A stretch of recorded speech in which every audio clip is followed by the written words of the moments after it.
দেখি দেয়া থাক। ওকে, তো we represent h of z as a ratio of two polynomials, মানে হচ্ছে যে ইম্পালস যে কোনো রেসপন্স আমরা bz আর az এই দুটো পলিনোমিয়ালের রেশিও হিসেবে রিপ্রেজেন্ট করতে পারি, যেখানে bz কে বলতেছি আমরা নিউমেরিক্যাল পলিনোমিয়াল, আর যেটা হচ্ছে এই ট্রান্সফার ফাংশনের যে জেড ট্রান্সফর্ম মানে এইচ অফ জেড এর জিরো গুলা হচ্ছে আছে কোথায়, নিউমেরিটার পলিনোমিয়াল, আর ডিনোমিনেটর পলিনোমিয়াল আছে হচ্ছে এ অফ জেড, মানে ডিনোমিনেটর পলিনোমিয়াল আছে হচ্ছে poles of H of Z. তার মানে কি, আমার এইচ অফ জেড হচ্ছে B of Z divided by A of Z, তাই না?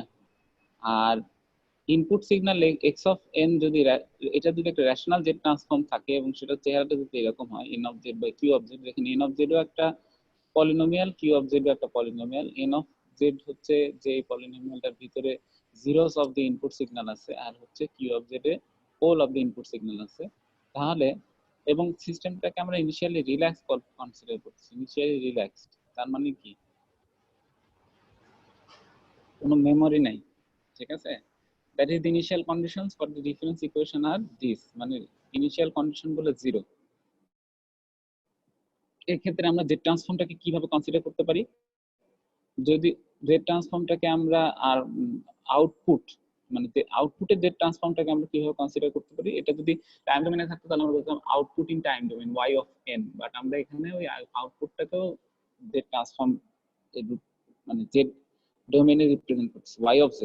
তাহলে y অফ জেডটা বের হবে কিভাবে, ট্রান্সফার ফাংশন যেটা আছে h অফ জেড, এটাকে যদি ইনপুট দিয়ে আমরা মাল্টিপ্লাই করি তাহলে আমরা পেয়ে যাব কি y অফ জেড, যেটা জেড ডোমেইনে আমাদের আউটপুট সিগন্যাল। এখন আমরা বলছিলাম যে ইনপুট সিগন্যাল হচ্ছে আমার n of Z by Q of Z, আর হচ্ছে ট্রান্সফার ফাংশনটা হচ্ছে b of Z by a of Z, তাহলে টোটালটা হবে হচ্ছে এটা প্লাস মাল্টিপ্লিকেশন হিসেবে আছে। এখন আমরা মনে করি যে this system contains simple poles p1 p2 pn পর্যন্ত, মানে এই টোটাল যে সিস্টেমটা y অফ জেড এর মাধ্যমে এখানে যেটা রিপ্রেজেন্ট করতেছি আমরা h of z multiplied by x of z, এখানে সিম্পল পোল আছে, সিম্পল পোল যদি থাকে সেটা থাকবে কোথায়, ডিনোমিনেটরে থাকবে p1 থেকে pn পর্যন্ত, and the z transform of the input signal contains pole. Now suppose that system contains simple poles p1 p2 up to pn পর্যন্ত, ঠিক আছে? তাহলে সিস্টেম পোলগুলো আমরা কোথায় পাবো, b of Z by a of Z এর ভিতরে পাবো, তাই না? তার মানে a অফ জেড এর পোলগুলোর কথা বলতেছি। and the z transform of the input signal contains, মানে ইনপুট সিগন্যালের ক্ষেত্রে তাহলে পোল কোথায় থাকবে, q অফ জেড এর ভিতরে থাকবে, তাই না? আর টোটালটা কিন্তু এখন এর মধ্যে আছে যেহেতু আমরা মাল্টিপ্লাই করে দিচ্ছি। এটা হচ্ছে q1 থেকে ql পর্যন্ত, আর we assume that the zeros of the numerator polynomials b of z and n of z do not coincide with pole pk and qk। coincide করতেছে না এটা বলে নিচ্ছি কারণ তাছাড়া পোল জিরো ক্যান্সেলেশনের যে একটা বিষয় আসতেছিল সেটা চলে আসবে। তার মানে হচ্ছে numerator polynomial y of z এর যে নিউমেরেটর পলিনোমিয়াল আছে এবং ডিনোমিনেটর পলিনোমিয়াল আছে, এই দুইটার ভিতরে কোনো কমন পোল বা জিরো নাই। যদি এই ডিনোমিনেটর পলিনোমিয়ালের ভিতরে এমন কোনো জিরো থাকে যেটা coincide with the pole of the denominator, এই নিউমেরেটরে যদি কোনো জিরো এমন থাকে যেটা coincide with the pole of the denominator, সেক্ষেত্রে একজন আরেকজনকে ক্যান্সেল করবে, এটা আমরা চাচ্ছি না। এটা বলে নিলাম যে do not coincide with the poles pk and qk so that there is no pole zero cancellation। তো সেক্ষেত্রে আমরা y of z যেটা ছিল এটাকে আমরা কিভাবে রিপ্রেজেন্ট করতে পারি, দুইটা পার্টে রিপ্রেজেন্ট করতে পারি, যেহেতু এখানে আমরা আবার পার্শিয়াল ফ্র্যাকশন ইউটিলাইজ করব, যেখানে হচ্ছে ak by 1 minus pk z inverse 1, k এর ভ্যালু 1 থেকে n পর্যন্ত, আবার k এর ভ্যালু 1 থেকে n পর্যন্ত, qk by 1 minus qk z inverse 1। মানে আমি এটাকে আসলে দুইটা ভাগে ভাগ করে ফেললাম, একটা নিচে পলিনোমিয়াল যেটা আছে সেটার পোল গুলা হচ্ছে আমার সিস্টেমের পোল, আর এখানে কিন্তু পোল গুলা হচ্ছে কিসের, এই পোল গুলা কিন্তু ইনপুটের পোল, তাই না? qk বলে নিছি the input signal contains poles q1 q2 up to ql পর্যন্ত। এখন এইটাকে যদি আমরা ইনভার্স ট্রান্সফর্ম করি এইটাকে, তাহলে আমরা কি পাবো, একে তো একের জায়গায় থাকবেই, যেহেতু এখানে যে কোএফিশিয়েন্ট আছে এটা পিকে, সেহেতু আমাদের এখানে ইনভার্স ট্রান্সফর্ম করে যদি আমরা টাইম ডোমেইন নিয়ে যাই তাহলে সেখান থেকে আমরা পাবো P K to the power n, আর ইউ অফ n হচ্ছে মাল্টিপ্লাই হিসেবে থাকবে।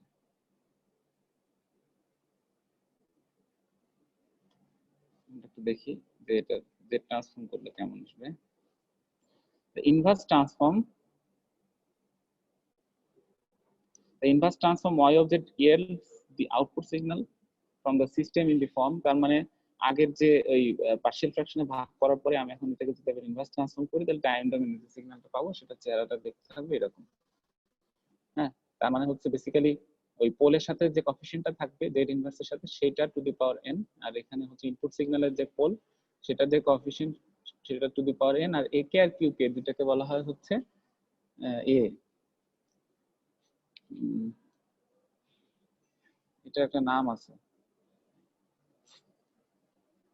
Scale factor.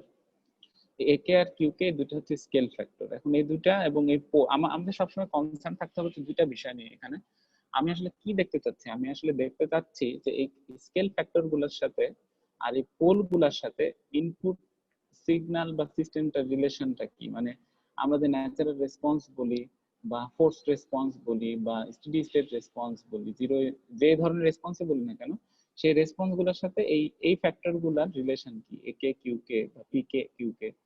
তো একে আর কিউ কে দুটো কিন্তু স্কেল ফ্যাক্টর, ঠিক আছে। একে আর কিউ কে বলে স্কেল ফ্যাক্টর, আর পিকে আর কিউ কে, পিকেটা হচ্ছে সিস্টেম পোল আর কিউ কেটা হচ্ছে ইনপুট সিগন্যালের পোল। এই দুটো একটু মনে রাখতে হবে, হ্যাঁ। আর একে আর কিউ কে হচ্ছে দুটা স্কেল ফ্যাক্টর। তাহলে আমরা বলতে পারি যে সিগন্যালটা it is subdivided into two parts. যেটা আমরা হচ্ছে প্রথমে আমরা কি করলাম, আমরা আসলে একটা ইনপুট সিগন্যালকে ডিফাইন করলাম প্রথমে, তারপরে তার আগে একটা সিস্টেমের ট্রান্সফার ফাংশনকে ডিফাইন করছি। প্রথমে আমরা কি করলাম, একটা ট্রান্সফার ফাংশনকে ডিফাইন করলাম bz বাই az, তাই না।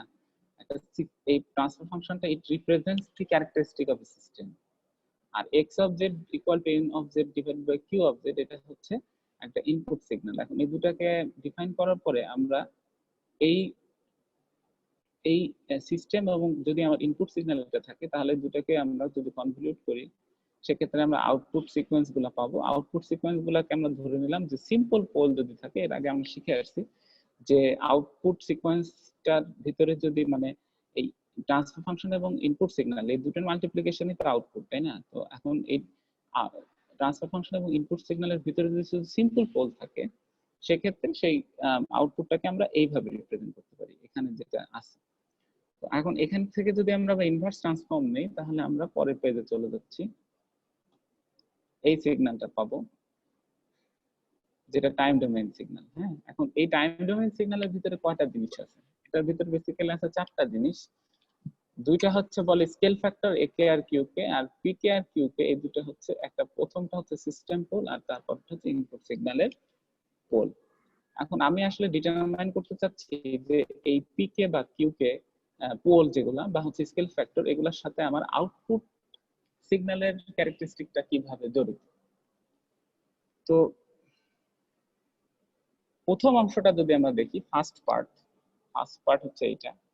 ফার্স্ট পার্টের উপর আমি আমার কার্সরটা রেখে দিচ্ছি, যখন আমরা অঙ্ক করব তখন আমরা আবার বোর্ডে চলে যাব। First part is the function of P. K প্রথম অংশটা কিন্তু সিস্টেম পোলের ফাংশন, এই জিনিসটা একটু খেয়াল করতে হবে। পিকেটা হচ্ছে একটা সিস্টেম, মানে আমি যে সিস্টেমটা নিয়ে ডিল করতেছি সেই সিস্টেমের একটা পোল বা আনডিফাইন্ড একটা প্লেস হচ্ছে পিকে, সেটা হচ্ছে সিস্টেম পোল। তাই এই প্রথম অংশটা কিন্তু আমার সিস্টেম পোলের function. This is called the natural response. এই অংশটাকে বলে হচ্ছে natural response. So natural response depends on system poles and scale factor a k of the input sequence. এখন ন্যাচারাল রেসপন্সটা দুইটা জিনিসের উপর ডিপেন্ড করছে। একে জিনিসটা কি ছিল আমরা আরেকবার একটু দেখে আসি। এই জুমে হচ্ছে স্লাইড চেঞ্জ করা খুব ডিফিকাল্ট।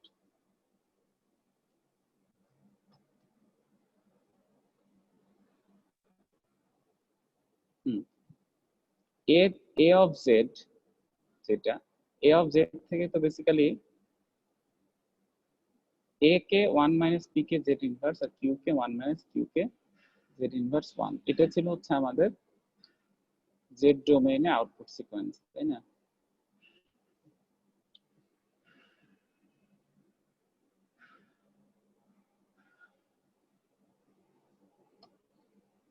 তাহলে আমরা যেটা বলতেছি যে ন্যাচারাল রেসপন্স যেটা সেটা ডিপেন্ড করবে the influence of the input signal on this part of the response is through the scale factor ak, মানে স্কেল ফ্যাক্টর ak এর মাধ্যমে আমার ইনপুট সিকোয়েন্সের সাথে ন্যাচারাল রেসপন্স রিলেটেড।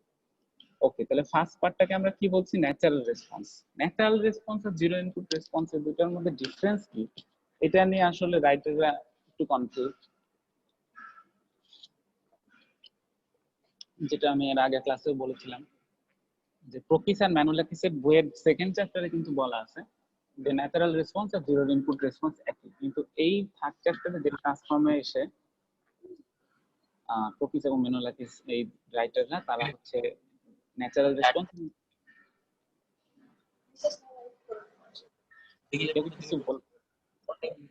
কেউ কি কিছু বলবা? সাবির, তোমার মাইকটা অন অফ করো।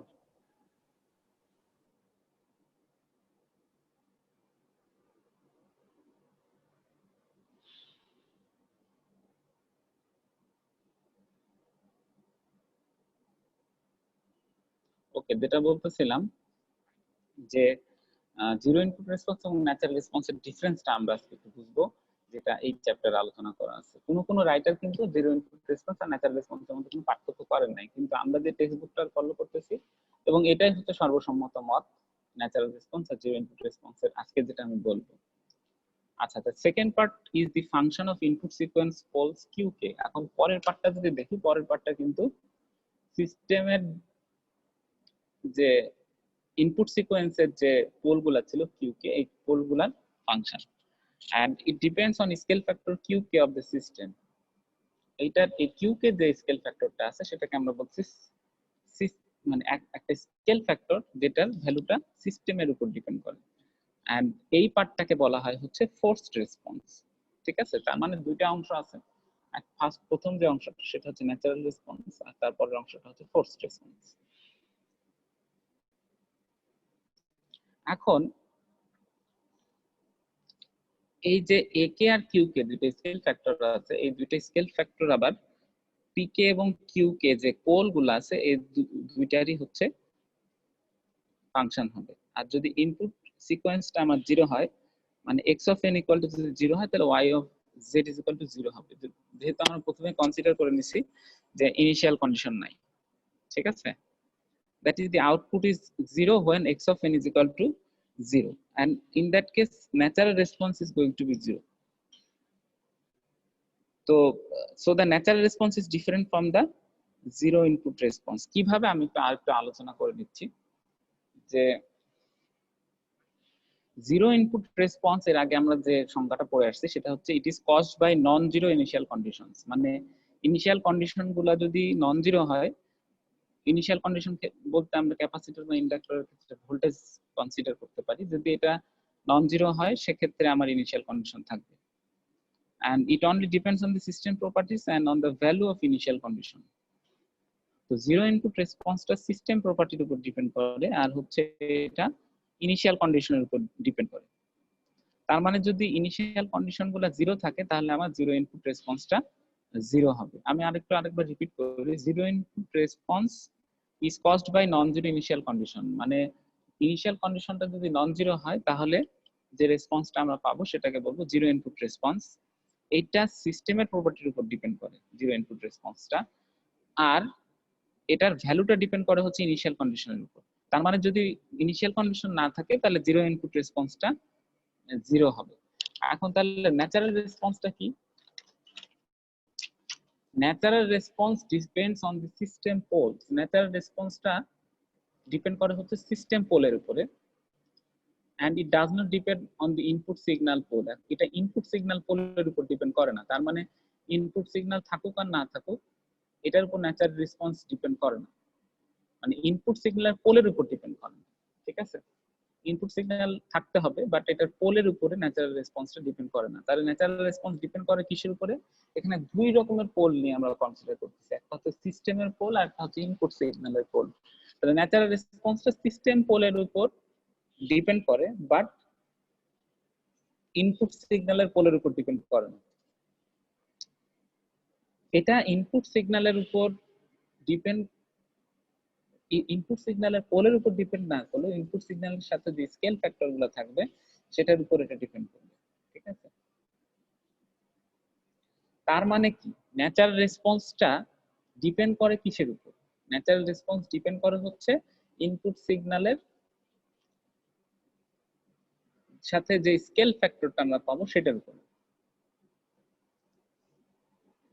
ঠিক আছে, কিন্তু এটা দেখতে কেমন হবে সেটা ডিপেন্ড করবে হচ্ছে সিস্টেমের পোলের উপর।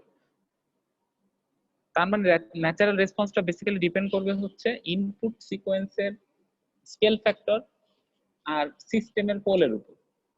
এখন আমার যদি কোনো মেমোরি নাও থাকে, মানে আমার যদি ইনিশিয়াল কন্ডিশন না থাকে, সেক্ষেত্রে আমার জিরো ইনপুট রেসপন্সটা কিন্তু জিরো হয়ে যাবে।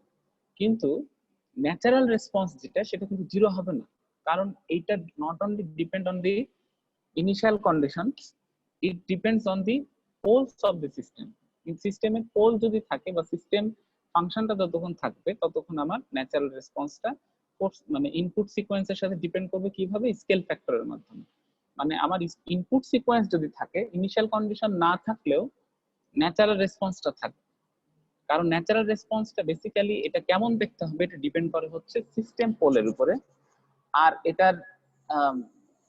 এটা হচ্ছে এটা আরেকটা জিনিসের উপর ডিপেন্ড করে, সেটা হচ্ছে scale factor of the input signal.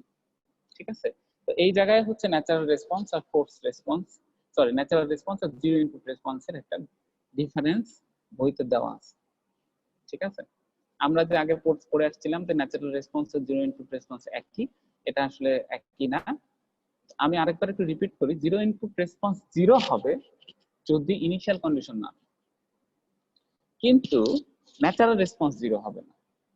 Natural response থাকবে, কারণ ন্যাচারাল রেসপন্স বেসিক্যালি ডিপেন্ড করে ইনপুট সিগন্যালের যে স্কেলিং ফ্যাক্টর থাকবে সেটা, এখানে হচ্ছে কিউ কে, এবং সিস্টেম পোলের উপরে, সিস্টেমের পোল পি কে, এই দুইটার উপরে ডিপেন্ড করবে। তো এটাই হচ্ছে difference of natural response and zero input response.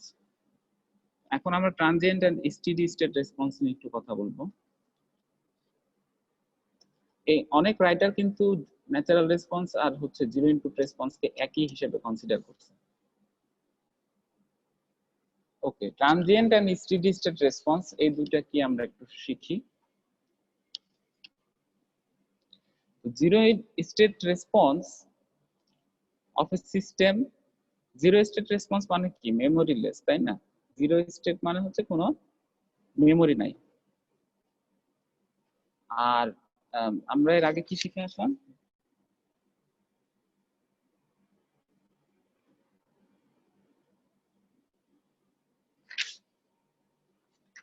এর আগের জিনিসটা নিয়ে কি কারো কোনো ডাউট আছে?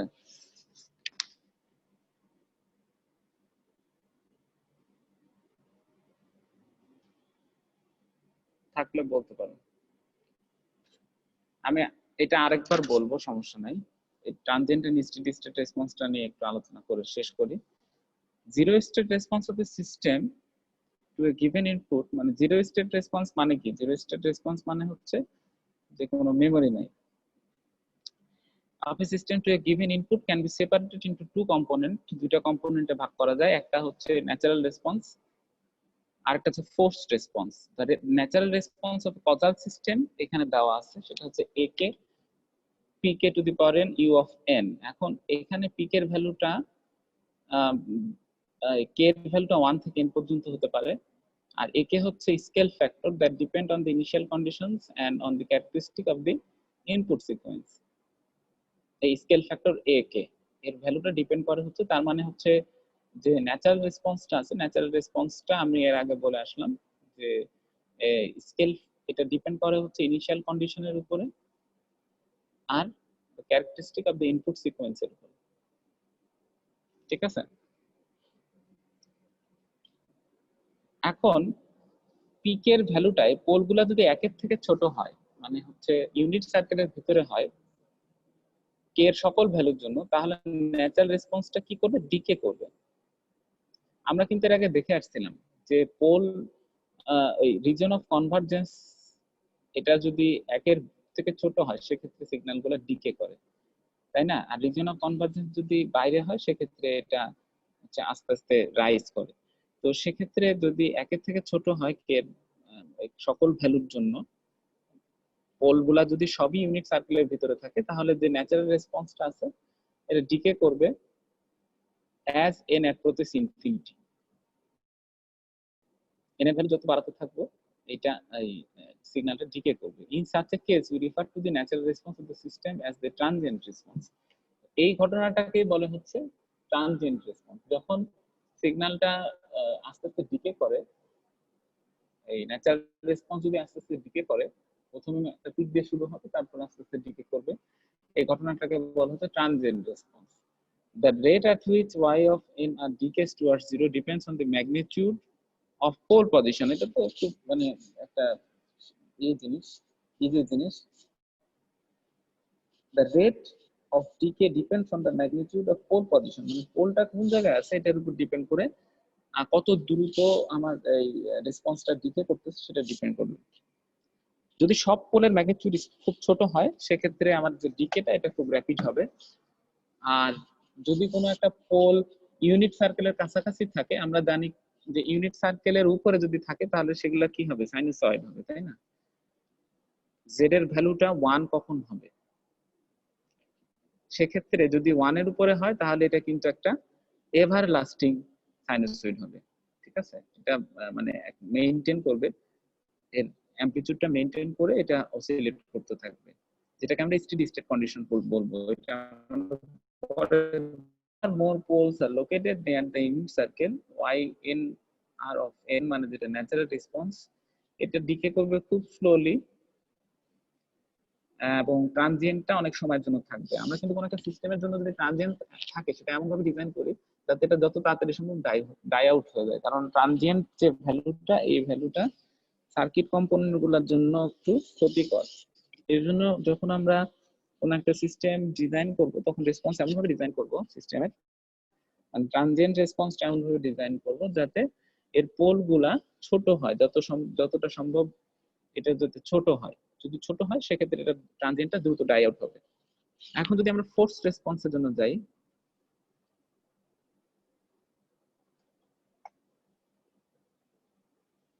একটু পরে আমরা বেসিক্যালি ম্যাথমেটিক্যাল এক্সাম্পলে চলে যাব। তো এখানে আমরা দেখতে পাচ্ছি একটা ফোর্স রেসপন্স দেওয়া আছে, যে ফোর্স রেসপন্সটা হচ্ছে function of q k, input সিকোয়েন্সের ফাংশন। আর ক্যাপিটাল কিউ কে হচ্ছে scale factor which depends on the input sequence and characteristic of the system. If all poles of the input signal fall inside the unit circle, সেক্ষেত্রে force response will decay towards zero as n approaches infinity। মানে এখানে যে পোলগুলো আছে q k, input সিকোয়েন্সের pole, সেই পোলগুলো যদি সব ইউনিট সার্কেলের ভিতরে থাকে, এর আগে কিন্তু আমরা সিস্টেমের পোল নিয়ে আলোচনা করছিলাম পি কে, সিস্টেমের পোলগুলো যদি সব ইউনিট সার্কেলের ভিতরে থাকে সেক্ষেত্রে কি হবে, ট্রানজিয়েন্ট রেসপন্সটা ডাই আউট করবে। ঠিক আছে, ট্রানজিয়েন্ট রেসপন্সটা দ্রুত ডাই আউট করবে, যেটা আমাদের লক্ষ্য। আর যদি ইনপুট সিকোয়েন্স যেটা, সেটার পোলগুলো যদি ইউনিট সার্কেলের ভিতরে থাকে তাহলে সেক্ষেত্রে ইউনিট যে সেক্ষেত্রে যে ফোর্স রেসপন্সটা আছে সেটা ডিকে করবে দ্রুত। যত ছোট হবে পোলগুলো তত তাড়াতাড়ি ডিকে করবে বাড়ানোর সাথে সাথে। If input sequence is sinusoid, এখন সাইনুসয়েডের ক্ষেত্রে কি হবে, সাইনুসয়েডের ক্ষেত্রে এই পোল যেগুলা আছে সেই পোলগুলা, ইনপুট সিকোয়েন্সের পোলগুলা ইউনিট সার্কেলের উপর থাকবে এবং ফোর্স রেসপন্সটা সাইনুসয়েড হবে। মানে ইনপুট যদি সাইনুসয়েড হয় তাহলে রেসপন্স যেটা বেসিক্যালি স্টেডি স্টেট রেসপন্স বা ফোর্স রেসপন্স সেটা হচ্ছে আমার সাইনুসয়েড হবে এবং এটা হচ্ছে এভার লাস্টিং হবে। মানে এন এর ভ্যালু যতই বাড়াতে থাকি না কেন এটা কখনো ডিকে করবে না। এবং এই ক্ষেত্রে এই ফোর্স রেসপন্সটাকে আমরা বলবো স্টেডি স্টেট রেসপন্স। তাহলে আমরা কি শিখলাম আজকে? আমরা বেসিক্যালি পার্থক্য শিখলাম জিরো ইনপুট রেসপন্স আর হচ্ছে ন্যাচারাল রেসপন্সের মধ্যে। জিরো ইনপুট রেসপন্সটা কি?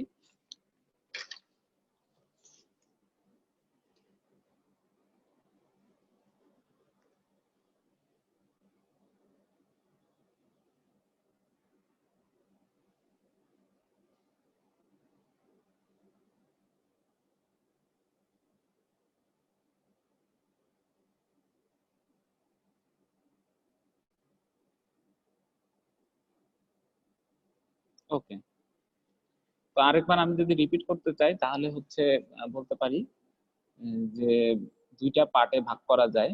একটা সিস্টেম, একটা ইনপুট যদি থাকে এবং কোনো ইনিশিয়াল কন্ডিশন যদি না থাকে তাহলে রেসপন্স ফাংশন আছে bz বাই az, আর একটা ইনপুট যদি থাকে x of z nz by qz, তাহলে আউটপুট যদি হয় y অফ z। এইটাকে যদি আমি এখন আবার পার্শিয়াল ফ্র্যাকশনে ভাগ করি, যেখানে আমার পোল আছে p থেকে qn পর্যন্ত এবং q থেকে qn পর্যন্ত, ql পর্যন্ত, সব সিম্পল ক্ষেত্রে আমি দুই ভাগে ভাগ করতে পারি।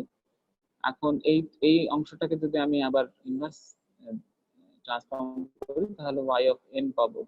এর দুইটা পার্ট থাকবে। প্রথম পার্টটা হচ্ছে ন্যাচারাল রেসপন্স বলে, এবং এই পার্টটা ডিপেন্ড করে বেসিক্যালি স্টেম পোলের উপরে। এবং কথা শোনা যাচ্ছে? জি স্যার, শোনা যাচ্ছে স্যার। আচ্ছা, the influence of the input signal on this part of the response is through the scale factor। আর স্কেল ফ্যাক্টরের বেসিক্যালি প্রথম অংশটা ডিপেন্ড করে হচ্ছে এই সিস্টেমের পোল এবং স্কেল ফ্যাক্টরের উপরে, যেটা হচ্ছে a কে। আচ্ছা, সেকেন্ড পার্টটা হচ্ছে কিউ কে, যেটা হচ্ছে ইনপুট সিকোয়েন্সের পোল, এবং ক্যাপিটাল কিউ কে হচ্ছে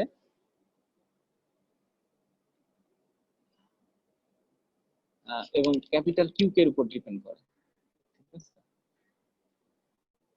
যেখানে এ কে এবং কিউ কে দুইটাই হচ্ছে সিস্টেমের এই যে পি কে এবং কিউ কে দুইটা যে পোল, এই মানে সিস্টেমের পোল এবং ইনপুট সিকোয়েন্সের পোলের উপর ডিপেন্ড করে। আর যেটা বলতে চাচ্ছিলাম, zero input response is caused by non zero initial conditions. Zero input রেসপন্সটা কি? যদি আমার কোনো ইনপুট না থাকে।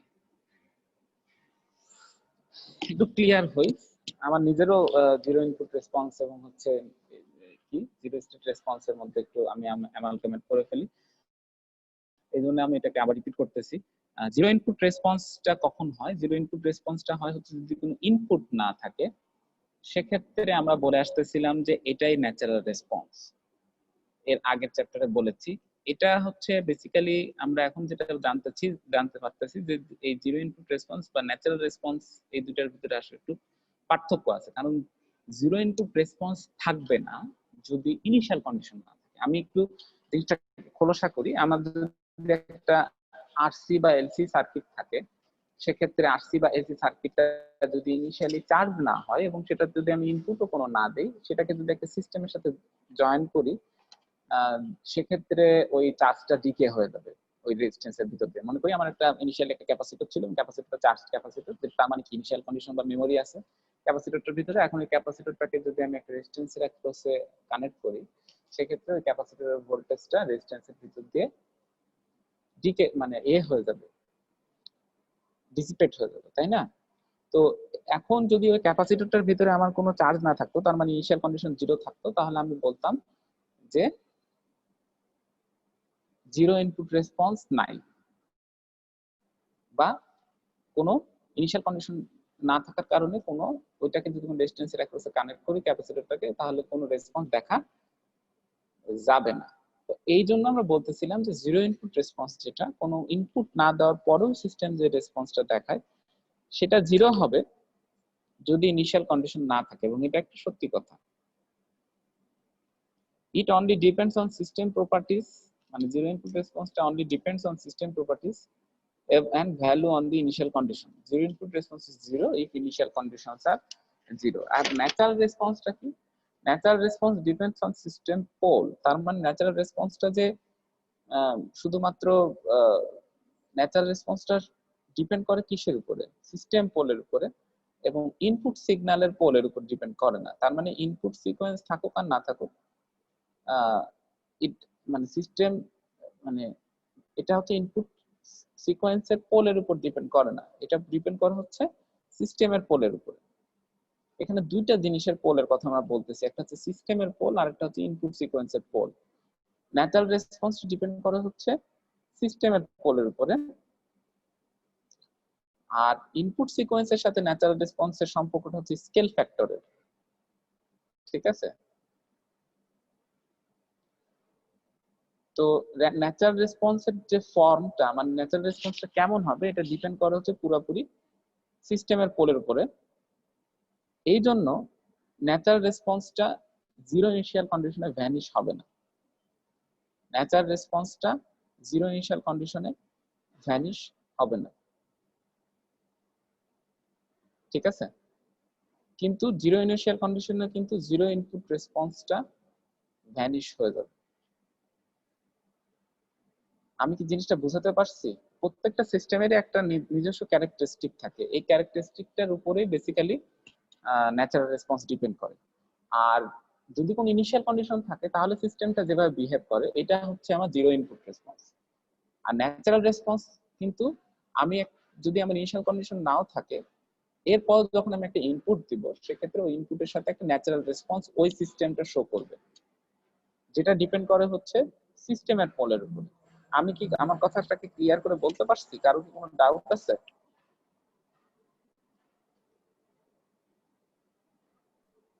আরেকবার রিপিট করলে কি সুবিধা হচ্ছে? আচ্ছা আমি আরেকবার রিপিট করতেছি।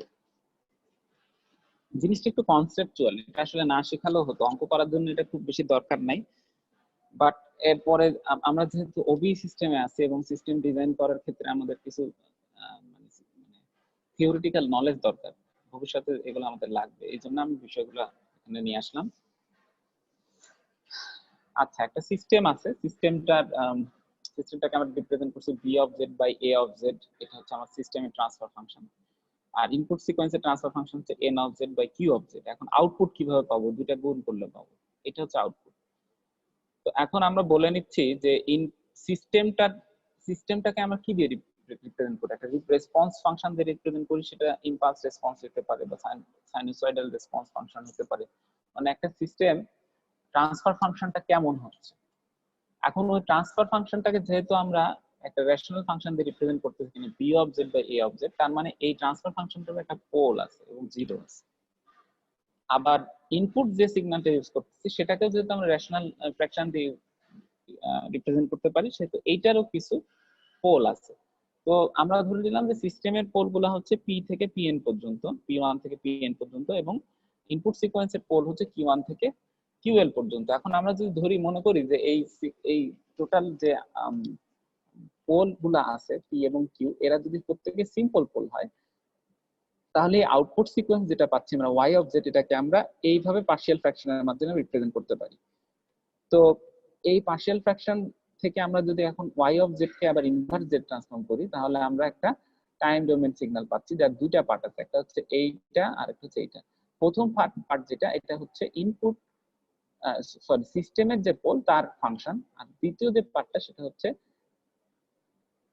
ইনপুট সিকোয়েন্সের ফাংশন, তাই না?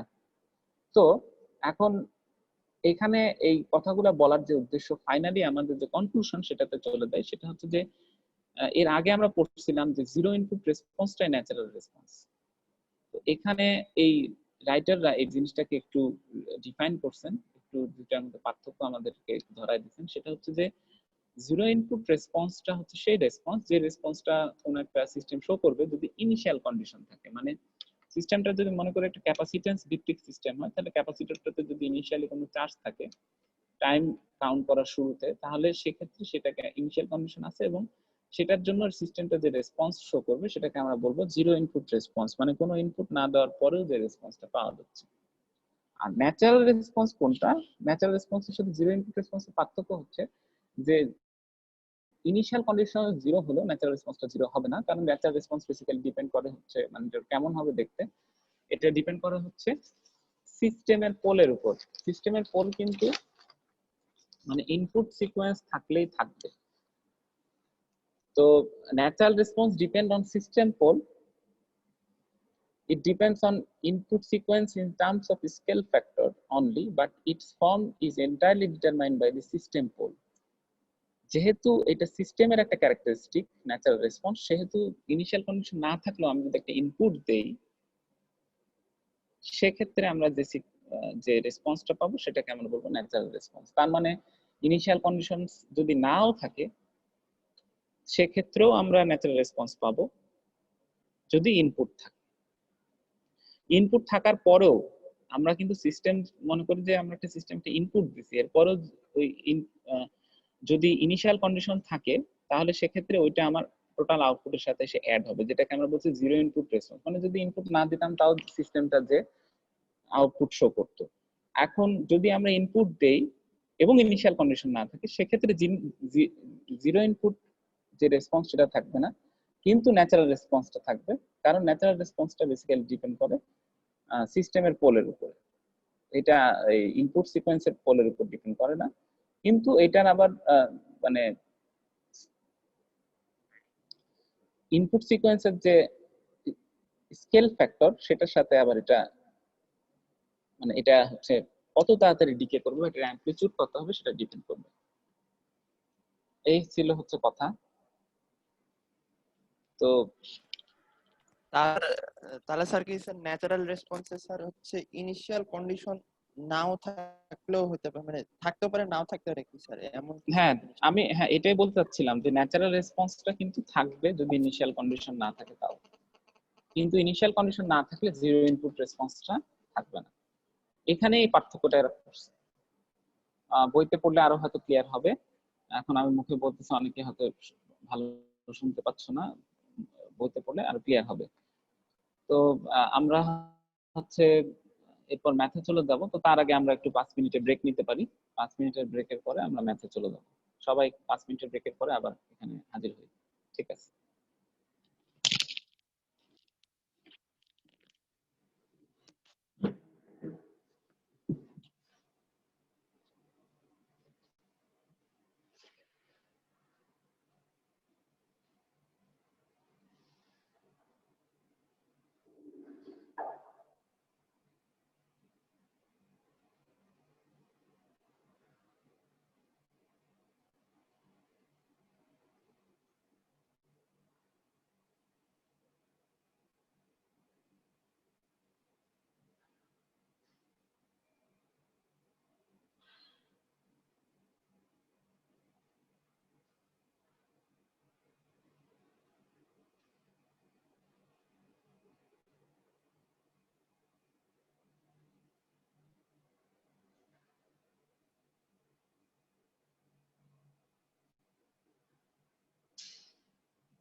রেকর্ডিংটা বন্ধ করে দিতে পারতাম, তাহলে একটু সাইজ কম হতো।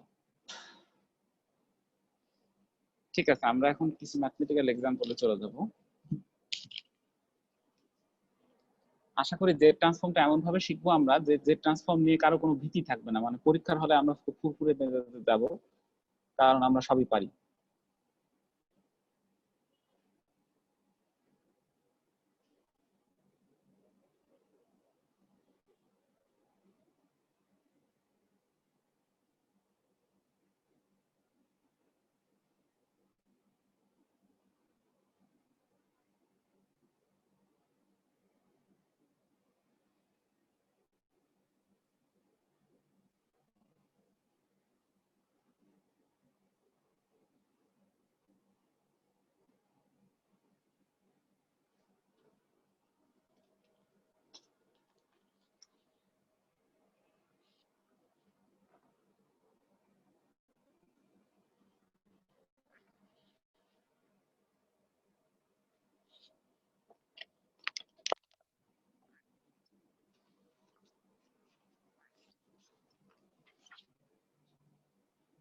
তো প্রথমে আমরা যেটা করব সেটা হচ্ছে একটা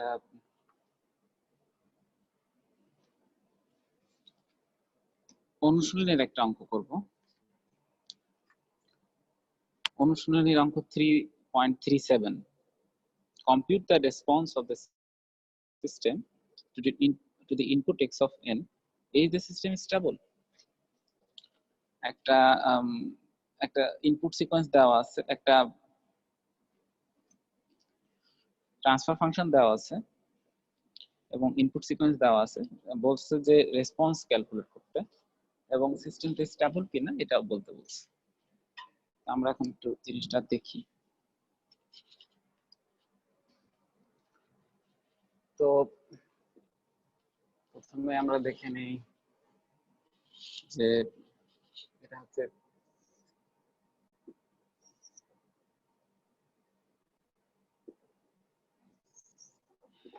3.37, এটা হচ্ছে এক্সারসাইজ। এক্সারসাইজে কিন্তু প্রচুর ম্যাথ আছে, আমি পরবর্তীতে এটা আমি গ্রুপ করে দিব, সেই গ্রুপ অনুযায়ী আমরা এক্সারসাইজের ম্যাথগুলো সলভ করব।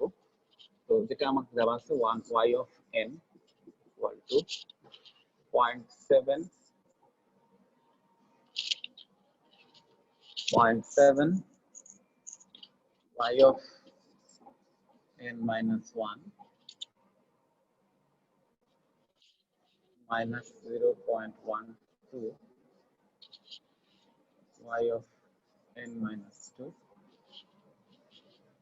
plus x of n minus n plus x of n minus 2। আর আমাদের ইনপুট সিকোয়েন্স দেওয়া আছে সেটা বলতেছে ইনপুট হচ্ছে x of n is equal to n of x of n, এটা হচ্ছে আমার ইনপুট। তাহলে এখন যদি আউটপুটটাকে আমি z ডোমেইনে নিয়ে যাই, আউটপুট মানে ট্রান্সফার ফাংশনটাকে, দেখুন y of z is equal to মানে ট্রান্সফার ফাংশনটা বের করছে সিস্টেমের এ থেকে, মানে সিস্টেম ইকুয়েশন থেকে। তাহলে 0.7 থাকলো, আর এখানে y of z n minus 1 এর জন্য z ইনভার্স 1 আসবে, minus 0.12 y of z, এখানে n minus 2 এর জন্য z to the power minus 2 আসবে, আর x of z to the power minus 1 আসলো এখানে n minus 1 থাকার কারণে, plus x of z to the power minus 2। তো এখন এটাকে যদি আমি একটু সাইজ করি, তাহলে y of z divided by x of z equal to আমি লিখতে পারি z to the power minus 1 plus z to the power minus 2। ম্যাথগুলো কিন্তু খুব সহজ না, একটু এদিক ওদিক করে পাকামো করতে গেলে কিন্তু ম্যাথ মিলবে না। ঠিক আছে, z inverse 1 plus 0.12 z inverse minus 2। তো হচ্ছে যদি এখন এক্স অফ এন টা এটা হচ্ছে আমি পেলাম হচ্ছে কি y of z divide by x of z, মানে আমি এখানে বেসিক্যালি পাইছি h অফ z, ট্রান্সফার ফাংশনটা পেয়ে গেলাম। আমার হচ্ছে x অফ n বলা আছে, x অফ n টাকে আমার এখন z ডোমেইনে নিয়ে যেতে হবে, যেহেতু নাই n x অফ n।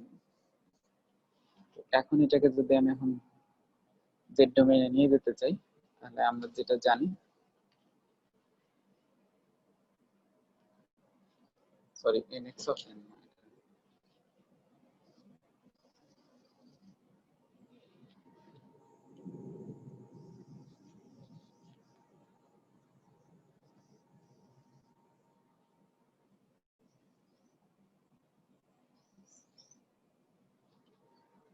একটু এডিটরটা চেঞ্জ করে নিই।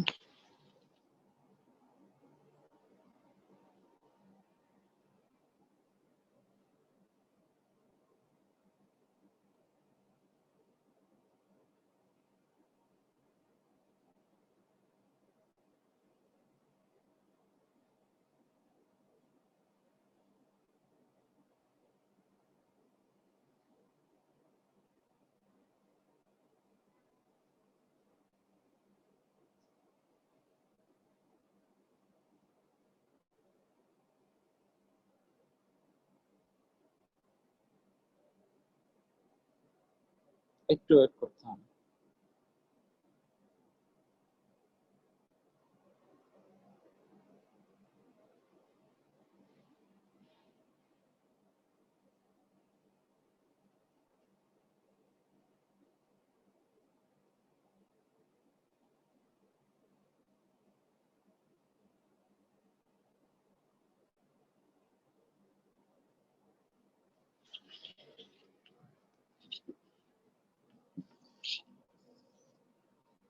ঠিক আছে, n u অফ n হচ্ছে ইনপুট। সেক্ষেত্রে আমি প্রথমে যে ট্রান্সফর্ম বের করবো u অফ n এর, এটা আমি কিভাবে বের করছি এটা একটু দেখে নাও। u অফ n এর যে ট্রান্সফর্ম হচ্ছে 1 by 1 minus z to the power minus 1। ঠিক আছে, এটাকে আমরা আবার 1 minus z to the power minus 1 to the power minus 1 ও লিখতে পারি। এখন আমরা n দ্বারা কোনো কিছু যদি মাল্টিপ্লাই থাকে, তাহলে আমরা কিন্তু ডিফারেন্সিয়েশনের একটা রিলেশন জানি, সেটা ফাইনালি দেখলে বুঝতে পারবো কি। বাট যেহেতু আমরা যে ট্রান্সফর্ম বের করছি u অফ n এর, এটাকে যদি আমরা এখন ডিফারেন্সিয়েট করি একবার, তাহলে আসবে minus 1 1 minus z to the power minus 1 to the power minus 2, মানে ডিফারেন্সিয়েট করতেছে ওটাকে একবার, আর আসবে হচ্ছে z to the power minus 2। এখান থেকে আমি বেসিক্যালি পাবো হচ্ছে minus z to the power minus 2 divided by 1 minus z to the power minus 1 এটা স্কয়ার। তো আমরা জানি, যেটা আমার রিলেশন টেবিল থেকে, লুকআপ টেবিল থেকে, যে এডি জেড ডোমেইনে ডিফারেন্সিয়েশন মানে হচ্ছে টাইম ডোমেইনে n দ্বারা গুণ, তাই না? এই যে n টা, তাহলে আমি কিন্তু এখানে n u অফ n বের করতেছি, x অফ n এর জায়গায় u অফ n আছে। u অফ n এর জন্য আমি আগে u অফ z টা বের করে নিছি, u অফ z টা এটা। এরপরে আমি সেটাকে ডিফারেন্সিয়েট করলাম, কারণ আমি বলতেছিলাম যে এটাকে যদি u অফ z টাকে ডিফারেন্সিয়েট করে মাইনাস z দিয়ে গুণ দেই, তাহলে কিন্তু এটা টাইম ডোমেইনে ওই u অফ n টা বেসিক্যালি n দ্বারা গুণ হয়ে যাবে। ঠিক আছে, তো এখন তাহলে আমি কিন্তু ডিফারেন্সিয়েট করে ফেলছি, মানে আমি already d u z dz বের করে ফেলছি। তাহলে আমি এখন যদি এটাকে জেড দিয়ে গুণ দিই, মাইনাস জেড দিয়ে, তাহলে কিন্তু আমার টাইম ডোমেইনের সিগন্যালটা এন ইউ অফ এন পেয়ে যাবে। আমি মাইনাস জেড দিয়ে যদি এখানে গুণ দিই, তাহলে আসে কত, z inverse 1 divided by 1 minus z to the power minus 1 এটা স্কয়ার। তো এটাই হচ্ছে টাইম ডোমেইনের n u অফ n। ওকে, তাহলে আমি কিন্তু এই দুটা কাজ করে ফেলছি। এখন যদি আমাকে y অফ z বের করতে বলে,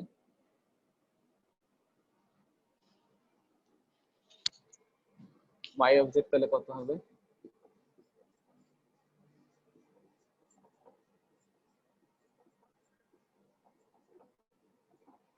x of z into h of z। আমি যদি আমার y অফ z টা কত ছিল সেটা লিখি, সরি h অফ z যেটা ছিল সেটা হচ্ছে z to the power minus 1 plus z to the power minus 2 divided by 1 minus 0.7 z inverse 1 plus 0.12 z to the power minus 2। এটা ছিল হচ্ছে আমার h অফ z। এখন এটার সাথে মাল্টিপ্লিকেশন হিসেবে আসবে z to the power minus 1 divided by 1 minus z to the power minus 1 এর। আজকের ভিডিওটা কিন্তু আসবে কিনা আমি জানি না, আমার ভয়েসটা, অতএব সবাই যদি একটু লিখে নিতে পারো তাহলে তোমাদের জন্য ভালো হবে। আমার সাথে একবার প্র্যাকটিস করে নেওয়া হবে আর কি। z to the power minus 2 plus z to the power minus 3, যেহেতু এখানে z to the power minus 1 ছিল, এটা গুণ করে আসলো। আর নিচে এই জিনিসগুলো খুব আসলে টাইম কনজিউমিং, আমাকে এই অংশটাকে মিডল ফ্যাক্টরে ভাগ করতে হবে। যদি আমি করতে পারি, মানে ফ্যাক্টরাইজ করতে হবে, যদি করি সেক্ষেত্রে আমার আসে হচ্ছে 1 মাইনাস 3/10। আমি এটা করে নিছি, তোমরা এটা করে নিও, z to the power minus 1। যদি কেউ এটা মিডল ফ্যাক্টর মনে করে যে খুব কষ্ট হয়ে যাচ্ছে, সেক্ষেত্রে আদিম প্রসেসে চলে যেতে হবে। আদিম প্রসেস মানে minus b plus minus root over b square minus 4ac by twice, এইভাবে রুট বের করতে হবে। ঠিক আছে, যদি কারো মিডল ফ্যাক্টর করতে প্রবলেম হয়। আর 1 minus z to the power minus 1 square, এটা থেকে গেল। এখন এখানে কিন্তু বেসিক্যালি কিছু প্রবলেম আছে। প্রথম প্রবলেমটা হচ্ছে যে এখানে রিপিটেড রুট আছে। রিপিটেড রুটটা কোথায় আছে? এখানে। ঠিক আছে, তার মানে যদি আমি মনে করি এটা 1 minus 1/z, 1 minus 1/z is equal to 0 আছে, তাহলে 1/z ইকুয়াল টু 1 আর z ইজ ইকুয়াল টু কত? 1। এটা হচ্ছে রুট। তো 1 এবং 1 দুইটা রিপিটেড পোল আছে। তো এখন এটা আমরা এবার যেহেতু আমরা মিডল ফ্যাক্টর ভাগ করতে পারছি, এখন আমরা এটাকে পার্শিয়াল ফ্র্যাকশন করব, পার্শিয়াল, যেটা আমাদের নিয়ম আর কি। তো সেটা কিভাবে নিব ওটা দেখানোই আসলে এটা করার উদ্দেশ্য, বাদ বাকি তোমরা সবাই পারবা। 1 মাইনাস 3/10 z ইনভার্স নিলাম প্লাস a2। এখন আমি বেসিক্যালি a1 a2 এসবের যদি ভ্যালু বের করে ফেলতে পারি তাহলে আমাদের কাজ শেষ। a3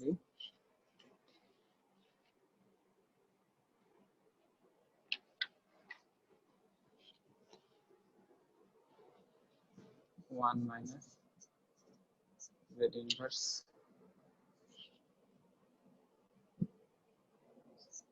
প্লাস, এটা কিন্তু মাইনাস, 1 মাইনাস z ইনভার্স 1, আর a4 এর ভ্যালু আছে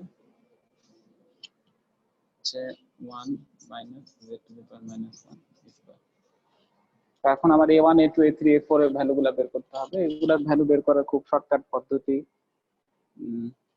এটা আমরা জানি। আমি a1 a2 এই দুটার ভ্যালু বের করে দিব। a3 আর a4 এর ভ্যালুটা তোমরা বের করবা।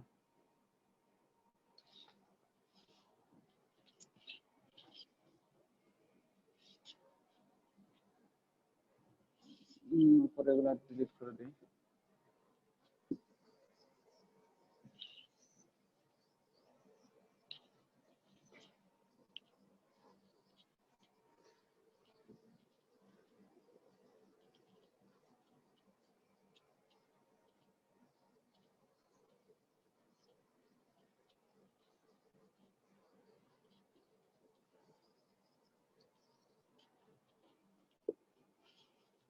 তো a1 এর ভ্যালুটা কিভাবে বের করা যাবে? a1 এর ভ্যালু যেখানে বের করব সেখানে আসলে আমি ধরে নেব যে আমার জেড ইনভার্সের ভ্যালু হচ্ছে কত, 10/3, তাই না? কারণ এখানে যদি জেড ইনভার্সের ভ্যালু 10/3 বসাই, 3/10 ইন্টু 10/3, মানে জেড ইনভার্সের ভ্যালুটা 10/3 বসাচ্ছি, সেক্ষেত্রে 1 - 1 = 0, a1/0 = ইনফিনিটি। তার মানে হচ্ছে জেড ইনভার্স = 10/3 তে একটা পোল আছে, ঠিক আছে? তাহলে এখন আমি যদি এই ভ্যালুটা বসাই 10/3 জেড ইনভার্সের y অফ জেড এর, তাহলে কিন্তু আমি পেয়ে যাব। উপরে কত ছিল, z⁻², তাহলে 10/3 এটার স্কয়ার, যেহেতু উপরে z⁻² আছে, z⁻² আছে আর z⁻³ আছে, ঠিক আছে? 10/3 এর স্কয়ার আর 10/3 এর কিউব, কিউব, ওকে? আর নিচে কত হবে? নিচে হবে হচ্ছে, নিচে কে কে থাকবে বেসিক্যালি নিচে ওই এই ফ্যাক্টরটা ছাড়া বাদ বাকি যে দুইটা ফ্যাক্টর আছে এই দুইটাই থাকবে। তো 1 - 2/5 জেড ইনভার্সের ভ্যালু নিয়েছিলাম আমরা কত, জেড ইনভার্সের ভ্যালু 10/3 ইনটু 10/3, এটা থাকতো, আর থাকবে হচ্ছে 1 - 10/3 এটার স্কয়ার। এখন a1 টাকে যদি আমরা ক্যালকুলেট করি দেখি কি আসে। এখানে আসবে হচ্ছে 100/9 প্রথমটার জন্য, তারপরেরটার জন্য আসবে 1000/27। আচ্ছা, এটাকে যদি ক্যালকুলেট করি তাহলে নিচে আসবে 0.33, আর এটা যদি ক্যালকুলেট করি তাহলে এখানে আসবে 5.44। এখন উপরে যদি আবার ফার্দার ক্যালকুলেশন করি তাহলে পাবো -48.15। নিচে থেকে আসলে মাইনাসটা আসবে, আমি উপরে মাইনাসটা লিখেছি কারণ এই দুটো গুণ করলে বেসিক্যালি মাইনাস আসে, কারণ সামনে মাইনাস আছে। 1.797 আসে, আর এই দুটোকে যদি ভাগ দেই 26.79 হচ্ছে a1 এর ভ্যালু। তো সিমিলারলি আমরা a2 এর ভ্যালুটাও বের করতে পারি।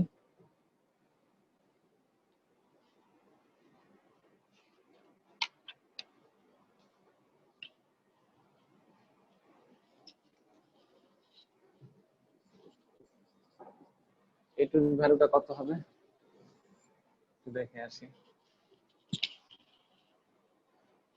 ওকে, a2 এর নিচে আছে 1 - 2/5 জেড ইনভার্স, তার মানে এখানে জেড ইনভার্সের ভ্যালু যদি আমরা ধরি 5/2, সেক্ষেত্রে এখানে 1 - 2/5 ইন্টু 5/2, 2255 কাটা ইকুয়াল টু 0।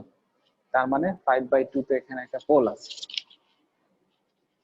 তো আমরা সেটাই করতেছি, জেড ইনভার্সের ভ্যালু 5/2 বসাবো। তো সেটা যদি হয় তাহলে উপরে কত হবে, 5/2 এর স্কয়ার, যেহেতু এখানে z⁻² আছে, আবার 5/2 এর কিউব, যেহেতু এখানে 5 z⁻³ আছে, আর নিচে ওই কি হবে 1 - 3/10 ছিল, এখানে জেড ইনভার্সের ভ্যালুটা বসে যাবে। জেড ইনভার্সের ভ্যালু কত, 5/2, এখানে থাকবে হচ্ছে 1 - 5/2 এর স্কয়ার। উপরে যদি আমরা ক্যালকুলেশন করি তাহলে পাবো 6.25 প্লাস 15.625 ডিভাইডেড বাই 0.25 ইন্টু 2.25। এখান থেকে আমরা পাবো হচ্ছে, যদি ক্যালকুলেট করি তাহলে 38.9 পাবো। ওকে, এখন a3 আর a4 এর ভ্যালু, এই দুটো আমি বলছি যে তোমরা করবা। a3 = হোয়াট, a4 = হোয়াট, এটা একটা কারণ আছে। কেন কারণ আছে সেটা পরবর্তীতে বোঝা যাবে, কারণ এখানে একটু বেসিকের বিষয় আছে। A3 আর A4 এর ভ্যালুটা, A3 ভ্যালুটা বের করা সহজ, A3 ভ্যালুটাও বের করা সহজ, ঠিক আছে, কিন্তু বেসিক্যালি A4 এর ভ্যালুটা বের করা একটু চ্যালেঞ্জিং, কারণ ডিফারেন্সিয়েশনের একটা বিষয় আছে, দুই সাইডে ডিফারেন্সিয়েট করতে হয়, এটা তোমরা জানো, ডিফারেন্সিয়েট করে বের করতে হবে। মানে আমি এর আগে যে রিপিটেড পোলের ক্ষেত্রে যে ম্যাথমেটিক্যাল এক্সাম্পল দেখাইছিলাম হুবহু সেরকম হবে, কিন্তু একটু মেটিকুলাসলি ক্যালকুলেশন করতে হবে। হ্যাঁ, তো A3 আর A4 এর যেটা ভ্যালু সেটা আমি পরবর্তীতে বলে দেবো, যাতে তোমাদের ক্যালকুলেশন করতে অসুবিধা না হয়। এটা আমি হচ্ছে গুগল ক্লাসরুমে বলে দেবো, অথবা আমাদের হোয়াটসঅ্যাপে যে গ্রুপ আছে গ্রুপে বলে দেবো যে A3 এবং A4 এর অ্যাকচুয়াল ভ্যালু কি। এখন সমস্যা হচ্ছে যে বাজারে বা ইন্টারনেটে কিছু সলিউশন আছে, সেগুলোতে অনেক ভুল আছে, সব সময় সলিউশনের সাথে মিলতেও পারে আবার নাও মিলতে পারে, সেক্ষেত্রে নিজেকে একটু ক্যালকুলেট করে ইনশিওর হতে হবে যে আসলে আমার ক্যালকুলেশনটা ঠিক আছে কিনা। তো এখন আমি আরেকটু ডিফারেন্ট টাইপের একটা অঙ্ক করব। 3.38 এর এ। তো 3.38 যে এক্সারসাইজটা, এটার বৈশিষ্ট্য, কমন বৈশিষ্ট্য হচ্ছে যে এখানে স্টেপ রেসপন্স আর হচ্ছে ইম্পালস রেসপন্স দুইটা বের করতে বলছে। কোন একটা ট্রান্সফার ফাংশন, কোন একটা সিস্টেম ফাংশন দেওয়া থাকবে, সেখান থেকে বের করতে হবে। প্রথমে যে অঙ্কটা আছে আমরা সেটাই করতেছি, স্টেপ রেসপন্স এবং ইম্পালস রেসপন্স দুইটাই বের করতে বলছে। 3/4 y of n minus 1 minus 1/8 y of n minus 2 plus x of n। এটাকে যদি আমি একটু সুন্দর করে লিখি তাহলে হবে y of z equal to 3/4 y z inverse minus 1/8 y z to the power minus 2 plus x of z। এখন এটাকে যদি একটু y of z টা যদি কমন নেই, এর পাশে সবগুলা নিয়ে আসার পরে, সেক্ষেত্রে y of z থাকলো বাইরে 1 plus 1/8 z to the power minus 2 minus 3/4 z to the power minus 1 equal to x of z। তাহলে y by x কি হবে, মানে ট্রান্সফার ফাংশনটা কি হবে, ট্রান্সফার ফাংশনটা হবে 1 plus 1/8 z to the power minus 2 minus 3/4 z to the power minus 1।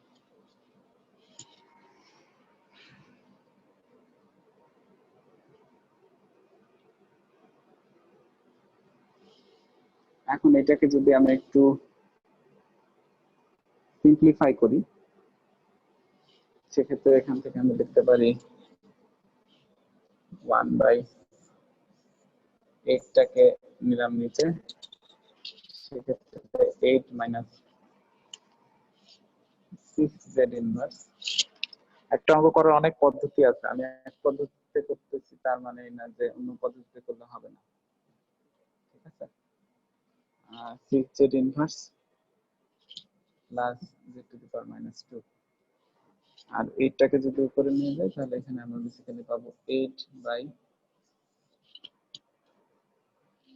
To the power minus 2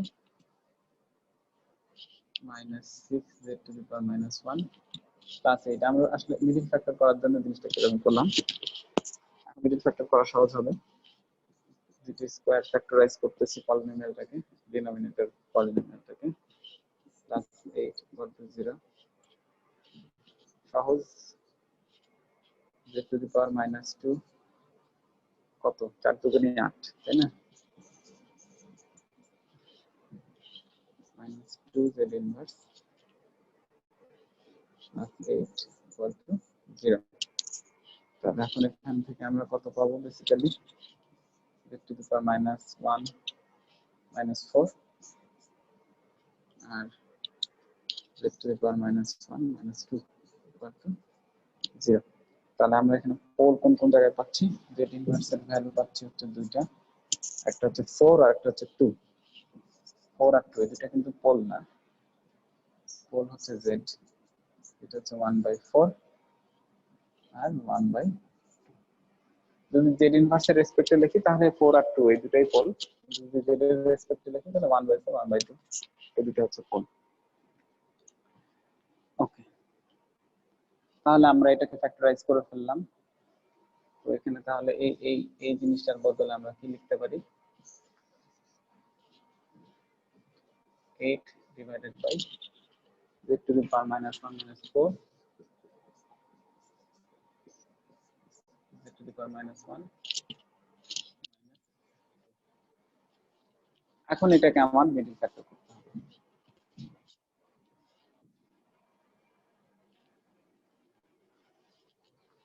partial fraction, sorry middle factor না, পার্শিয়াল ফ্র্যাকশন করতে হবে।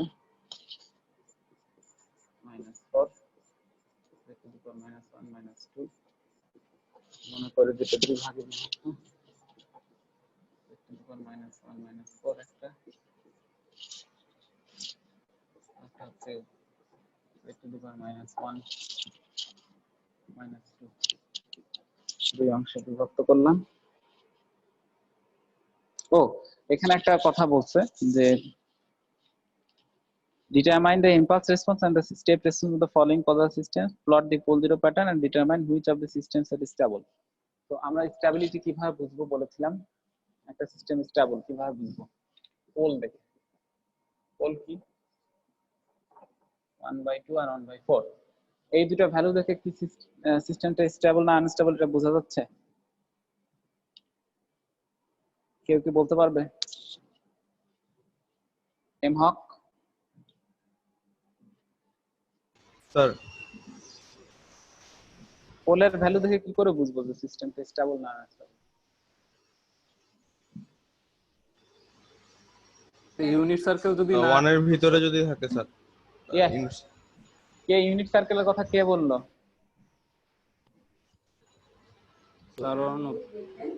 অর্ণব। আর কেউ কি এটা পারতা না নাকি সবাই পারে? বললাম তো স্যার রেডিয়াস 1 এর নিচে থাকলে। না না না, তুমি তো পারলা, কিন্তু আর কি কেউ পারে না?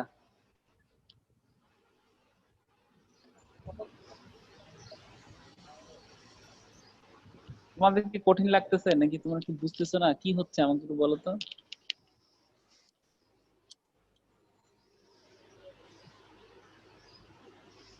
হ্যাঁ হাফের থেকে বাইরে মানে বাইরে আরসি হলে তাহলে সেটার জন্য স্যার স্টেবল হবে না, স্টেবল কজাল সিস্টেমের জন্য স্যার। এই এই পোল দেখে বের করার নিয়ম হচ্ছে যে এইচ অফ জেড এর যদি মানে যে পোলগুলা এটা যদি ইউনিট সার্কেলের ভিতরে হয়, ঠিক আছে, রিজন অফ কনভার্জেন্স কোথায় হবে সেটা নিয়ে আমরা পরে কথা বলবো। বাট যদি পোলগুলা যদি একের ছোট হয়, ঠিক আছে, সিস্টেমের পোল যদি একের ছোট হয় সেক্ষেত্রে আমরা বলবো যে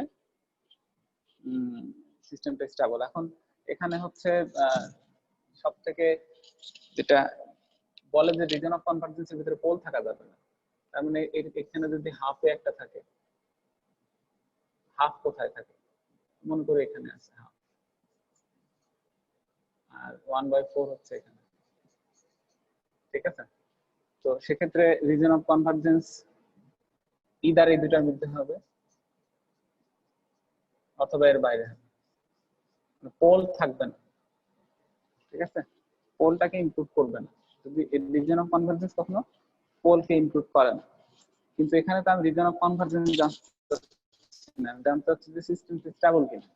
সিস্টেমটা স্টেবল হবে যদি ইউনিট সার্কেলের ভিতরে থাকে।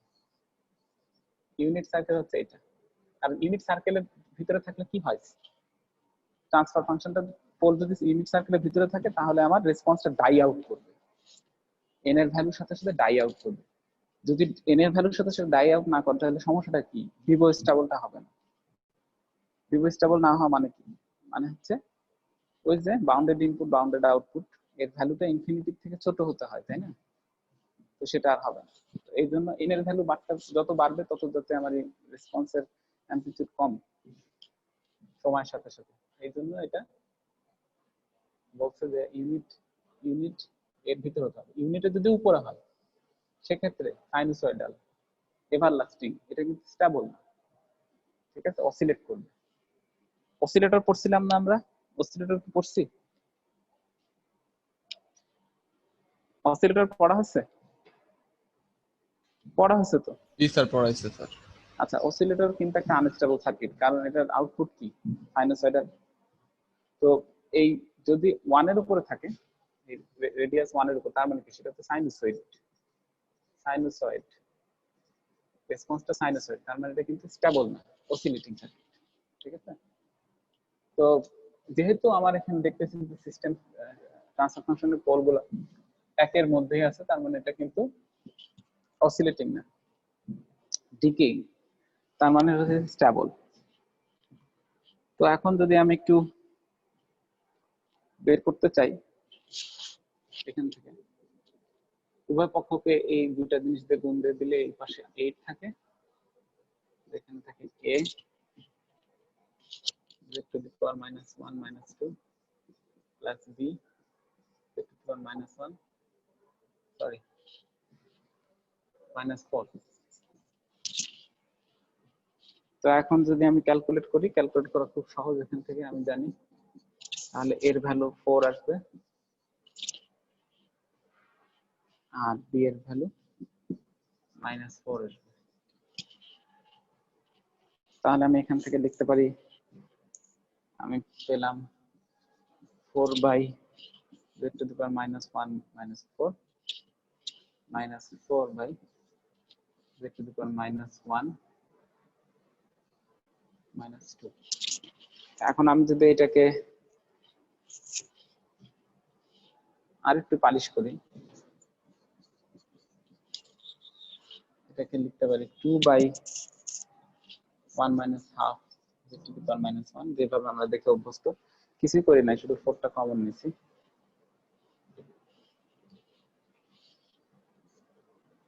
minus 1 by 1 minus 1 by 4 z inverse. এখানে যদি 4 কমন নেই, এখানে বেসিক্যালি আছে কি 4 বাই 4 কমন নিলে -4 কমন নিলে 1 minus 1 by 4 z ইনভার্স থাকে, 4 4 কাটা, এটা আসে, ঠিক আছে। সিমিলারলি এটার কেউ করছে। তো এটা হচ্ছে y অফ z কে এভাবে লিখতে পারি আমরা, কারণ এইভাবে আমরা মোটামুটি দেখে দেখে অভ্যস্ত, এবং আমাদের হচ্ছে সহজ হবে যদি আমি এখান থেকে ইনভার্স ট্রান্সফর্মটা করি। তো আমরা কিন্তু রেসপন্স পেয়ে গেছি। Response h of n is equal to কত হবে? 2 থাকলো, যেহেতু 2টা আছে, আর 1 by 2 z to the power minus 1। এখানে a n এর জায়গায় আছে হচ্ছে a to the power n এর জায়গায় আছে কি হাফ, তার মানে a to the power n এর জায়গায় বসে গেল হাফ। আর তারপরের যে টার্মটা আছে সেটার জন্য 1 by 4 to the power n u of n।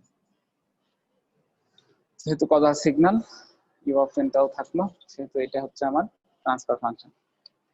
Transfer function বের হয়ে গেলে কিন্তু আমার কাজ শেষ না।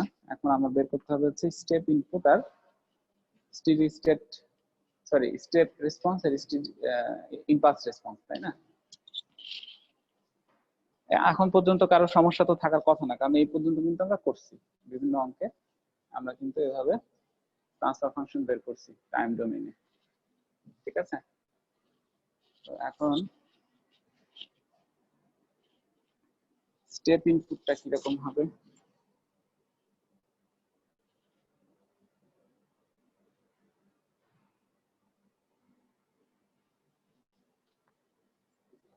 স্টেপ রেসপন্স,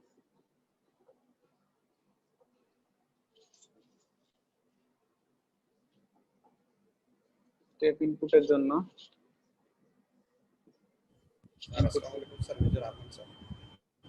আরমান বলো।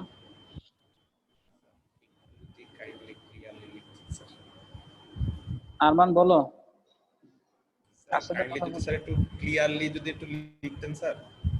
লেখা বোঝা যাচ্ছে না? বোঝা যাচ্ছে স্যার, একটু মানে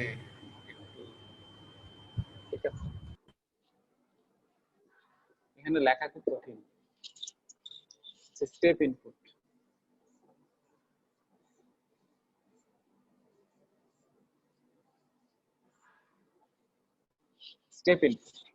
স্টেপ ইনপুটের জন্য স্টেপ ইনপুট মানে কি, ই অফ এন, তাই না? ই অফ এন এর এটা কি, জেড ডোমেইনে x of z is equal to 1 by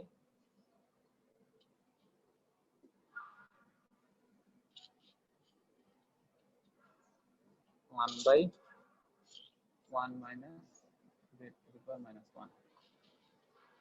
ঠিক আছে, তো আমার ট্রান্সফার ফাংশন যেহেতু আছে, ট্রান্সফার ফাংশনের সাথে আমার ট্রান্সফার ফাংশন হচ্ছে z to the power minus 1 minus 4 আর z to the power minus 1 minus 2। এটার সাথে আমি এখন গুণ দিয়ে দিলাম 1 minus z to the power minus 1।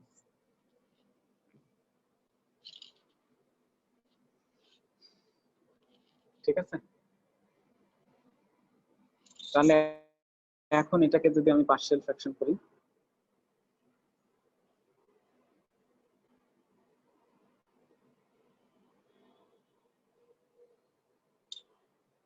তাহলে কিন্তু আমার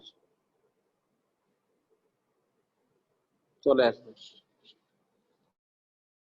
উত্তরটা চলে আসবে। পার্শিয়াল ফ্র্যাকশন করার পরে আমার ইনভার্স ট্রান্সফর্ম করলে কিন্তু আমি ইনভার্স ট্রান্সফর্ম পাবো। আমি কিন্তু বেসিক্যালি কিছু করি নাই, আমি এর আগে যে ট্রান্সফার ফাংশনটা বের করলাম y of n h of n sorry h of n বের করছি, h অফ n ট্রান্সফার ফাংশনটা বের করছি, h অফ z ক্যালকুলেট করে আসছি। এখন সেটার সাথে আমি ইনপুট সিকোয়েন্সটা গুণ করে দিলাম। এখন এটাকে যদি পার্শিয়াল ফ্র্যাকশন করি তারপর ইনভার্স ট্রান্সফর্ম করি তাহলে আমার রেজাল্ট চলে আসবে। তো তার আগে এটাকে একটু চেহারাটা চেঞ্জ করে দিই। -4 যদি কমন নিই সেক্ষেত্রে 1 minus 1/4 this two the power minus 1 হবে। এখান থেকে নিলাম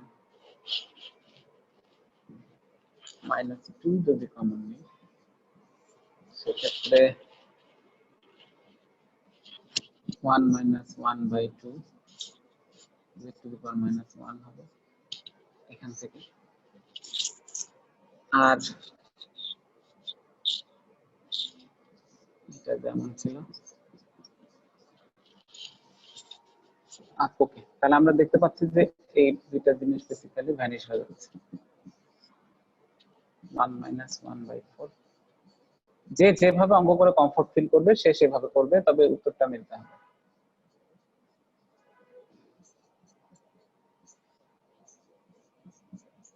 আমি এখানে জেড ইনভার্স রাখছি, কেউ যদি জেড ক্যালকুলেট করে আবার পরে ইনভার্স করে নিয়ে আসতে পারো, করতে চাও তোমাদের ব্যাপার, বাট আমি জেড ইনভার্স রাখছি তাহলে সেক্ষেত্রে আমার আবার পরবর্তীতে ইনভার্স ট্রান্সফর্ম করতে সুবিধা হয়। এই কথাটাকে চিন্তা করে এই কাজটা করছি। এখন এটাকে যদি আমি পার্শিয়াল ফ্র্যাকশন করতে চাই তাহলে ধরলাম এর নিচে আছে z টু দি পাওয়ার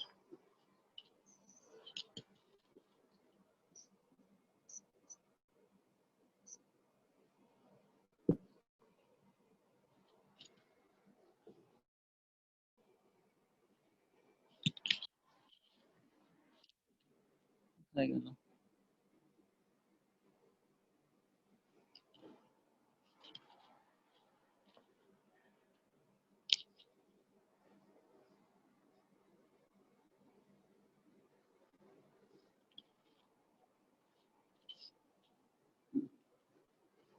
তো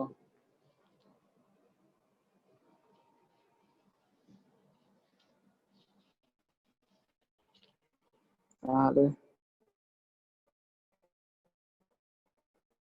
-1 এর নিচে থাকলো, এর নিচে থাকলো 1 minus 1/4 z to the power minus 1,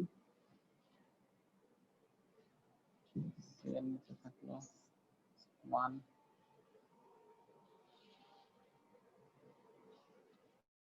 minus 1/2 z to the power minus 1।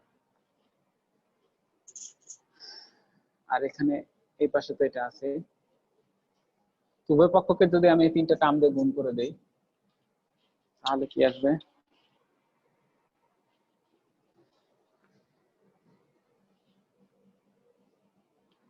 পাশে 1 থাকলো, এই পাশে আসবে 8, 1 minus 1 by 4, z to the power minus 1, 1 minus 1 by 2, z to the power minus 1,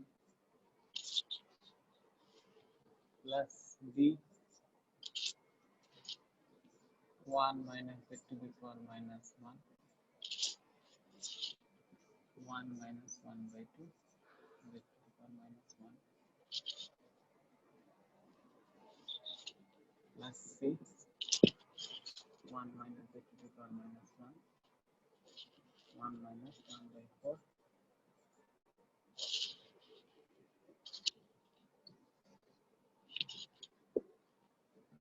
1 minus 1 by 4, z to the power minus 1. এখন z to the power minus 1 এর বিভিন্ন ভ্যালুর জন্য আমরা যদি এটাকে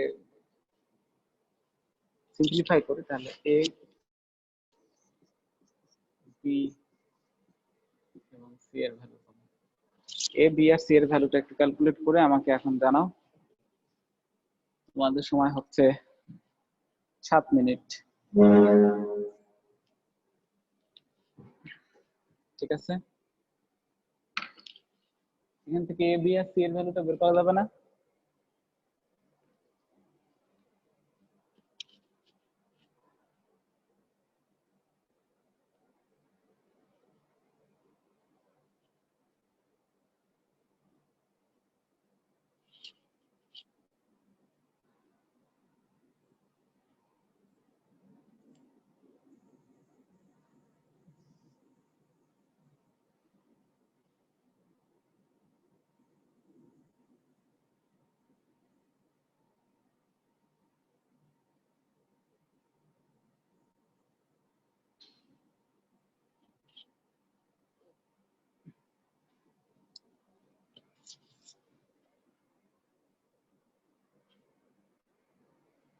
অর্ণব করতেছো?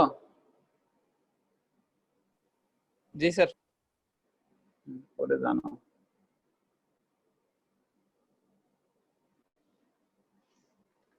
ম্যাথ গুলো খুব সহজ, খুব কঠিন না, একটু কনসেপচুয়াল, কিন্তু এই হিসাব একটু উলটপালট হয়ে গেলে কিন্তু উত্তর মিলবে না।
আজরিন আছো?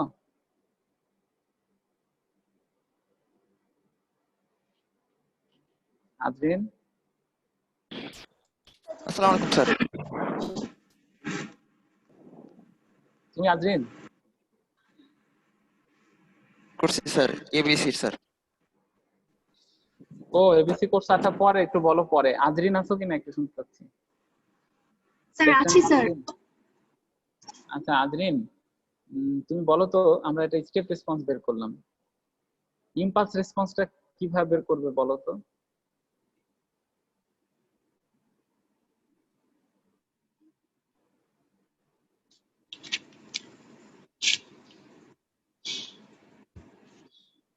সেভেন্টি সেভেন এর কে পারবা ইমপালস রেসপন্স কিভাবে বের করবে? আসিফুজ্জামান,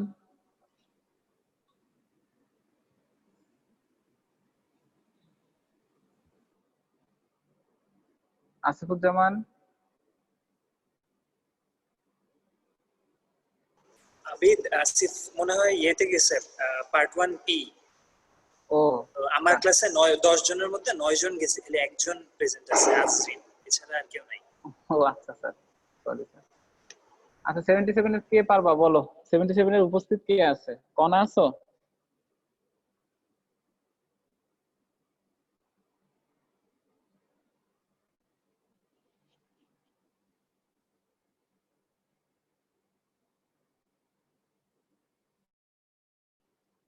আচ্ছা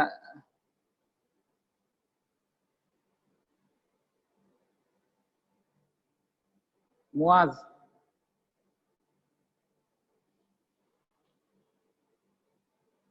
মুয়াজ,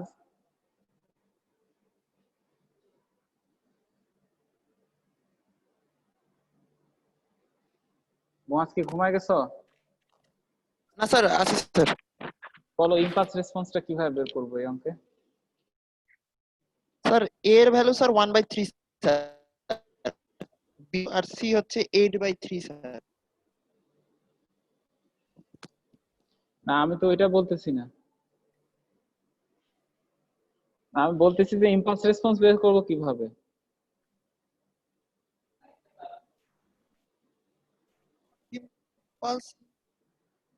স্যার এবিসি এর ভ্যালু যদি বসাই দিই স্যার, ওয়াই অফ জেড এর ইকুয়েশনটা পাবো স্যার। এখান থেকে তো স্যার পরে খালি স্যার ইনভার্স জেড ট্রান্সফর্ম করলেই তো স্যার হচ্ছে আমি ওয়াই অফ এন টা আমি পাবো ওটা না তো স্যার। স্টেপ স্টেপ রেসপন্সের y অফ n পাচ্ছ, স্টেপ ইনপুটের y অফ n পাচ্ছ, ইম্পালস ইনপুটের y অফ n কিভাবে পাবো? স্যার একটু দেখতে হবে স্যার। কে পারবে এটা ইনস্ট্যান্টলি এখনই? কে পারবে? অর্ণব পারবা? স্যার একটু শুরু থেকে একটু ম্যাথটা একটু দেখতে হবে স্যার আসলে। এ আজমাইন পারবে?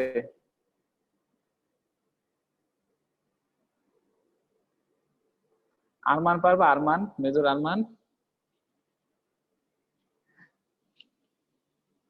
আরমান আছো? স্যার আসসালামু আলাইকুম স্যার। স্যার একটু স্যার ওয়াশরুমে গেছে স্যার। ও আচ্ছা ঠিক আছে। এটা হচ্ছে পৃথিবীর সবচেয়ে সহজ। এর আগে আমরা যেটা বের করে আনছি না, সিস্টেম রেসপন্স, মানে সিস্টেম ট্রান্সফার ফাংশনটাই হবে। কারণ ইম্পালস রেসপন্সটা কিভাবে হবে? ইম্পালস ইনপুট দিতে হবে, তাই না? ইম্পালস যেটা সেটা হচ্ছে ডেল্টা, ডেল্টার জেড ট্রান্সফর্ম হচ্ছে 1, ঠিক আছে? তো আমি যদি ট্রান্সফার ফাংশনটাকে 1 দিয়ে গুণ দিই তাহলে ট্রান্সফার ফাংশন যা ছিল তাই। তার মানে আমরা কিন্তু অলরেডি ইম্পালস রেসপন্সটা বের করে আসছি, বুঝছো? ইম্পালস রেসপন্সটা প্রথমেই বের করলাম, ট্রান্সফার ফাংশন যেটা সেটাই ইম্পালস রেসপন্স, ঠিক আছে? এবার কি বোঝা গেছে? জি স্যার। আচ্ছা আমার এর ভ্যালু আসছে 8/3, বি এর ভ্যালু আসছে 1/3, আর সি এর ভ্যালু আসছে -2। এখন কারো কি এটার সাথে ওয়ার্ড পাওয়ার কিছু আসছে? না স্যার এটাই আসছে। এর ভ্যালু হচ্ছে 8/3, বি এর ভ্যালু 1/3, আর সি এর ভ্যালু হচ্ছে -2। ওকে, তাহলে আমরা আজকে একটু একটা অঙ্কের লং ডিভিশন দেখবো, দেখে আজকে ক্লাস শেষ করে দেবো। তো তার আগে আমি একটু এই অঙ্কটা পুরো করে নিই। এটার ভ্যালু হচ্ছে 8/3, এটার ভ্যালু হচ্ছে 1/3, এটার ভ্যালু হচ্ছে -2। যারা যারা পারলা না আজকে এটা করতে, এটা তারা একটু মনে রাখো যে পরীক্ষায় কিন্তু এই জিনিসটা আসবে, এই ধরনের জিনিস। এই ধরনের জিনিস আসলে তখন না পারলে কিন্তু সমস্যা। এত সহজ, আমি এইভাবে পড়ায় দিলাম।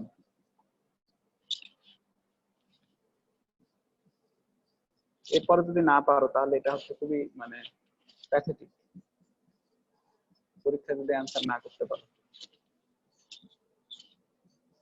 এবং এবার আমরা যতদূর জেড ট্রান্সফর্ম শিখলাম, আমি মানে এটা আমি কনফিডেন্টলি বলতে পারি যে এর আগে এই ডিপার্টমেন্টে এত দূর পর্যন্ত সম্ভবত কেউ জেড ট্রান্সফর্ম যায় নাই।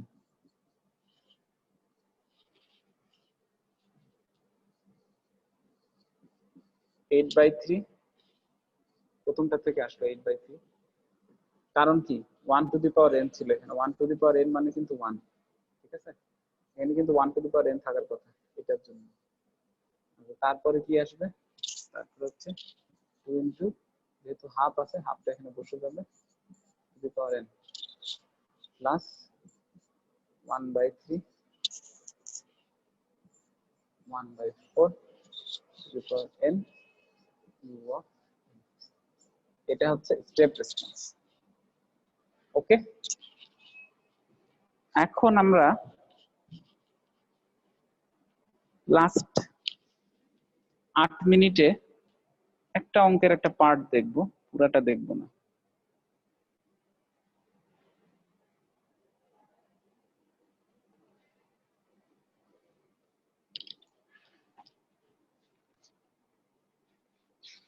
পুরাটা দেখা সম্ভব না এবং দেখাতে চাচ্ছিও না।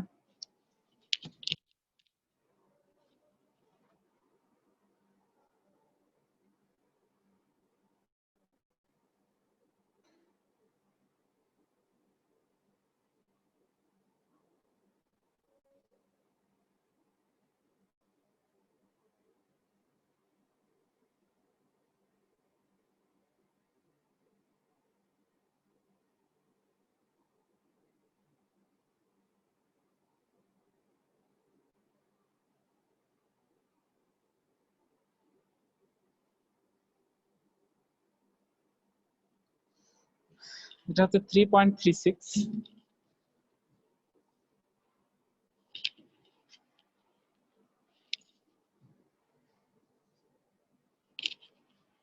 কি ব্যাপার,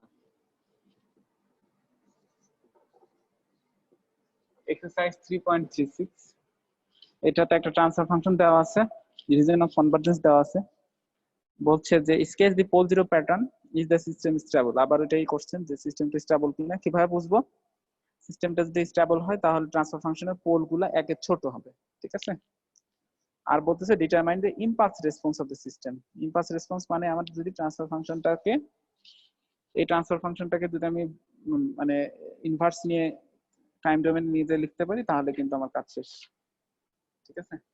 এই অঙ্কটার ভিতরে একটু লং ডিভিশন আছে, যেহেতু আমি লং ডিভিশন প্রথমে একবার দেখাইছি তারপর আর দেখাইনি, তাই এখানে একটু দেখাই দিই, বাদ বাকিটা আমি তোমাদের হাতে ছেড়ে দেব। 1 minus 2 to the power z to the power minus 1 plus 2 to the power 2 into z to the power minus 2 minus z to the power minus 3। এটা হচ্ছে আমার নিউমারেটর, আর ডিনোমিনেটরে আছে হচ্ছে 1 minus z to the power minus 1 1 minus 1/2 z to the power minus 1। M হক আমাদের এর দেওয়া time কখন assignment? 1 minus 1/5। একটু দেখে বলতেছি স্যার। তো দেখো আমার টাইমিং কখন আমি তোমাদেরকে দিব এটা একটু জানো। ওকে, এখন উপর থেকে যদি ডিনোমিনেটর থেকে 1 minus z to the power minus 1 common নেই তাহলে কি আসে? 1 minus z to the power minus 1 plus z to the sir 3টা থেকে 6টার মধ্যে দেওয়ার কথা স্যার। আচ্ছা তোমরা পেয়ে যাবা। তো আমি কি করলাম, ডিনোমিনেটর থেকে একটা ফ্যাক্টর বের করে নিয়ে আসলাম আমাদের কাজ সুবিধা করার জন্য।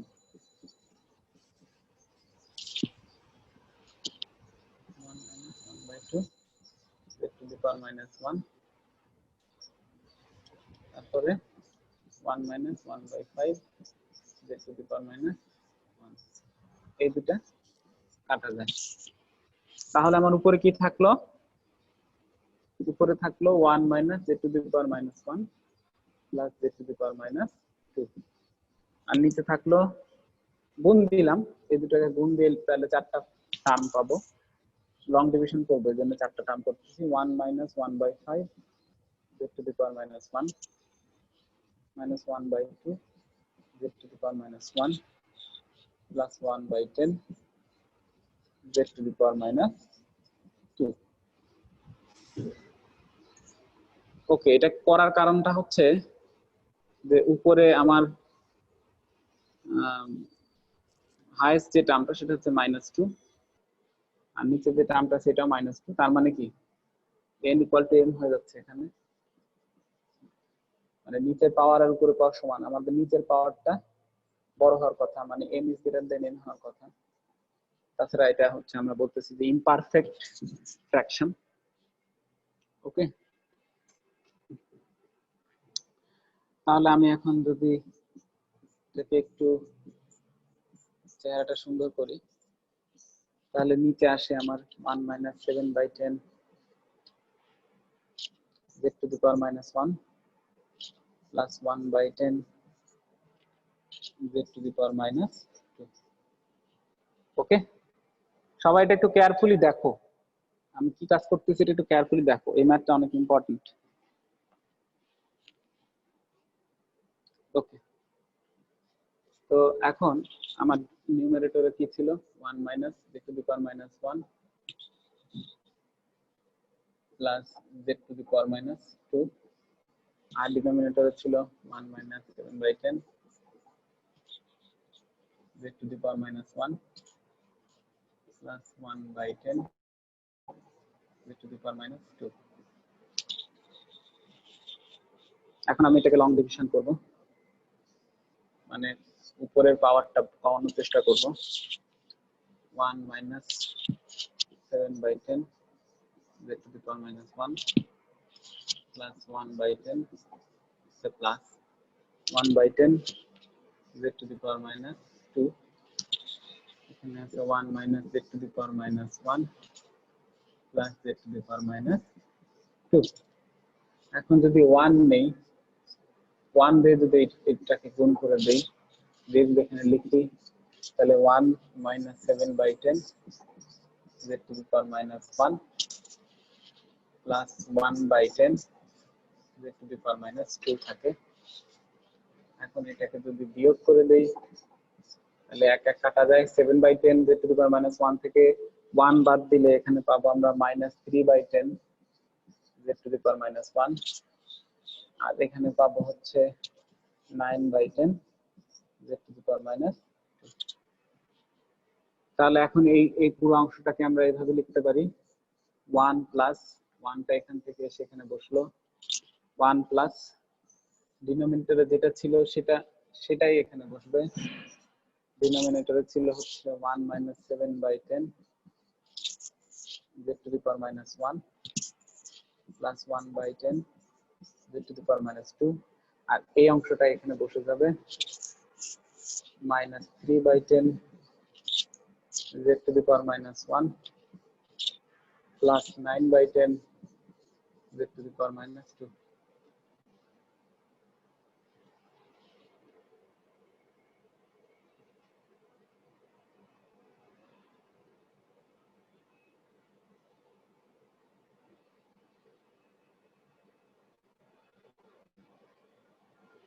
ঠিক আছে, এখন এটাকে যদি আমি একটু পলিশ করে জেড এর ফর্মে নিয়ে যাই,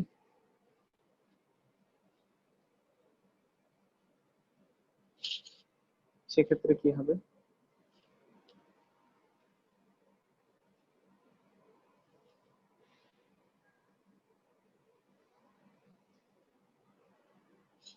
-3/10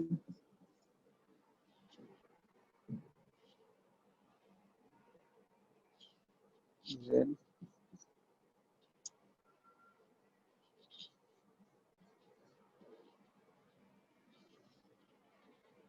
আর নিচে যদি এটাকে একটু গুছিয়ে লিখি, z² - 7/10 z প্লাস 1/10।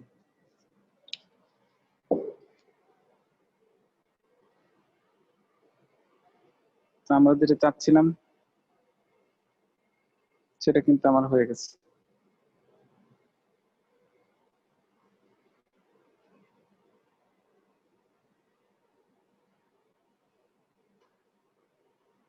তাই না?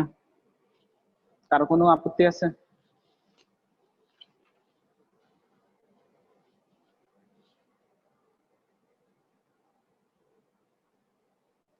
এখন এই অংশটাকে যদি আমি মিডল টার্মে ভাগ করি, তাহলে কিন্তু আমার অ্যান্সার চলে আসবে, যেটা আমি করতেছি না। and leaving it at your disposal. এটা ফাইনালি একটু বলে দেই কত কোনটার ভ্যালু কত আসবে। কোএফিশিয়েন্ট গুলার ভ্যালু বলে দিলে একটু সুবিধা হবে তোমাদের। কোএফিশিয়েন্ট হচ্ছে একটার ভ্যালু মিডল ফ্যাক্টর এ যদি করি, পার্শিয়াল ফ্র্যাকশন যদি করি, তাহলে এর ভ্যালু আসবে হচ্ছে -28, মানে একটার ভ্যালু আসবে -28, তোমরা কোনটা ধরবা তোমাদের বিষয়। আর আরেকটার ভ্যালু আসবে 5/2, -28 আর 5/2, এই দুটো আসবে। তো আজকের ক্লাস মনে হচ্ছে আমাদের আর বেশিক্ষণ নাই, সময় মতো তোমাদের অ্যাসাইনমেন্ট দিয়ে দেবো। সবাই অ্যাসাইনমেন্ট করে সময় মতো জমা দিয়ে দিও। কয়টার সময় দিবেন স্যার অ্যাসাইনমেন্ট? 3টা থেকে 6টার মধ্যে দেবো, 3টা 4টা এই সময় দেবো। 5টা 6টার দিকে দিলে একদম ভালো হয় স্যার, তাহলে 11টা 12টার মধ্যে সাবমিট করে দিতে পারি। আচ্ছা ঠিক আছে, জি 5টা থেকে 6টার মধ্যে পাবা। Sir, thank you. তো আর কারো কোনো কথাবার্তা না থাকলে আমরা আজকে ক্লাস এখানে শেষ করে দিই। আগের এই কথা